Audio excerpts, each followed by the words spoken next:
Hey everybody, thanks for checking back.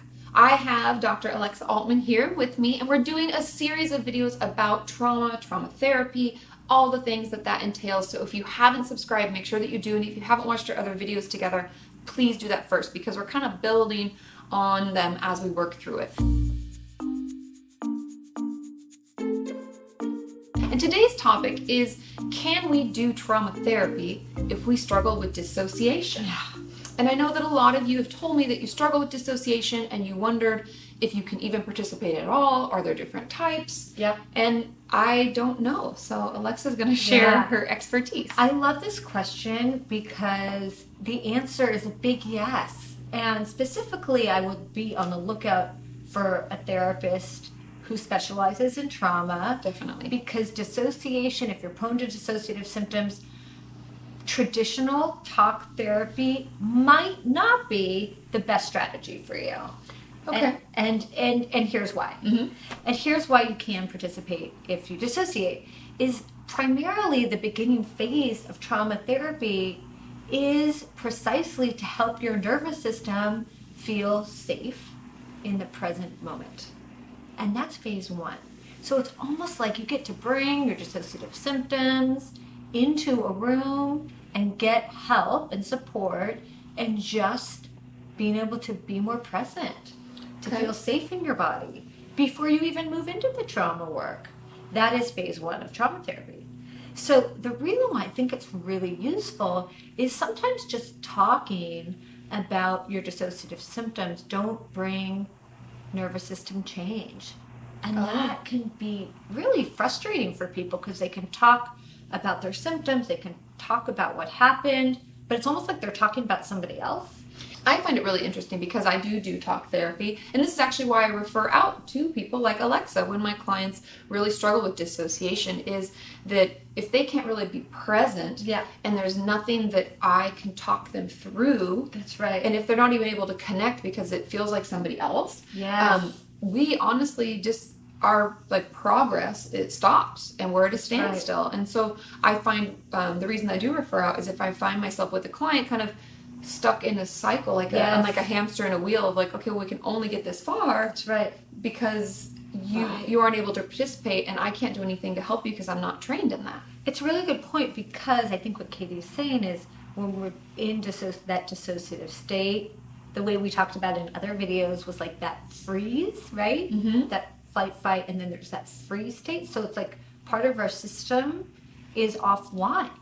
And the part that's offline is often the verbal part, right? Yes. Even though we're talking. Totally. Right? But I've had whole sessions where they either won't remember what we talked about, or there'll be bouts where they can't speak at all. Yeah, God, it's so frustrating for the client. Yes. Too, right? So I'm like, God, that is so frustrating. And you're thinking, is therapy helping me? Yes. And what am I doing here? And if what we can't talk, how am I going to get better? And so I would say, okay, bring your dissociation into session, and what you can look for to know that things are moving in the right direction, and it's not going to happen instantly. No, it takes time. It takes some time, and I wish I could give you a timeline. Oh, it takes this number. Every person's unique. Mm-hmm. But what you can start to look for is, wow, I was aware of maybe the colors in the office, or I saw that plant for the first time, or I actually know, what the therapist was wearing. So more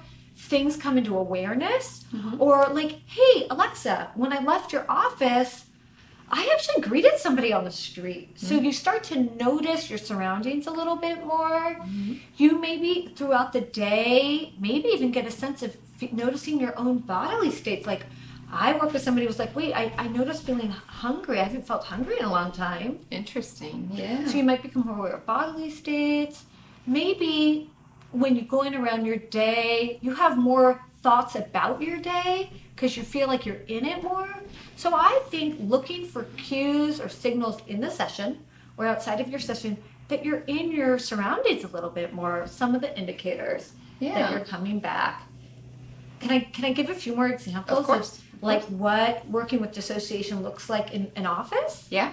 So it might look like orienting. And orienting is moving your neck and your head and your eyes, Right? Like, and sometimes even people do it really exaggerated. Like, can you actually move your neck as you look around the room like this? So that activates that attachment, social engagement system that we talked about in an earlier video, right? And look with your eyes and really helping a person come into focus about in the office. So we're really working to establish safety in the office and safety with the therapist. Yeah.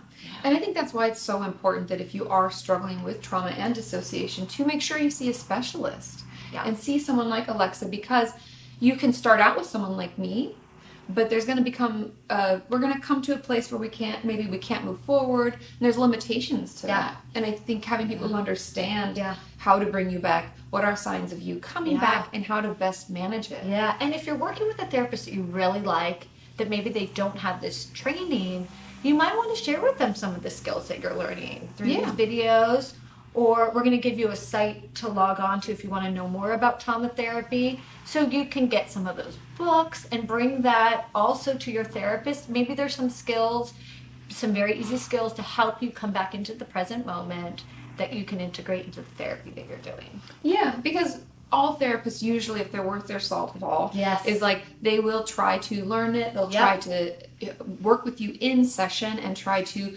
better help you. Because that's our whole goal. In a nutshell, then, I guess the answer is yes, we can participate in therapy even if we struggle with dissociation. But the main point being that it'd really be in your best interest to see a trauma specialist. And I think that that's an important factor to take into consideration when you're looking for a therapist. I know not all of you have the choices. I know many of you are just given a therapist in a lot of countries force like CBT as the only treatment. But just recognizing that there are differences, and we do have limitations. We're humans too. We only have specific trainings and things that we treat and don't treat. Another thing to remember is that you actually can ask a therapist for their resume. You can ask them for their trainings and specializations. And the funny thing, Alexa and I are just talking, no one's ever really asked us that.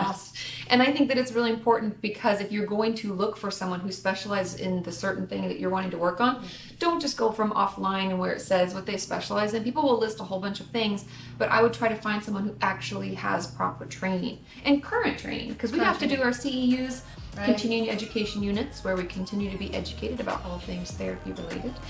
We have to do those every year, essentially. Every 2 years we have 36 we're accountable for. And so ask. It's best to be informed and to find the right person for you. Thank you so much for sitting down with us and sharing your expertise. And like I said, if you haven't subscribed, click over here, turn on your notifications, because we've done a bunch of videos together and each one's building on the next, and you don't want to miss them. And we will see you next time.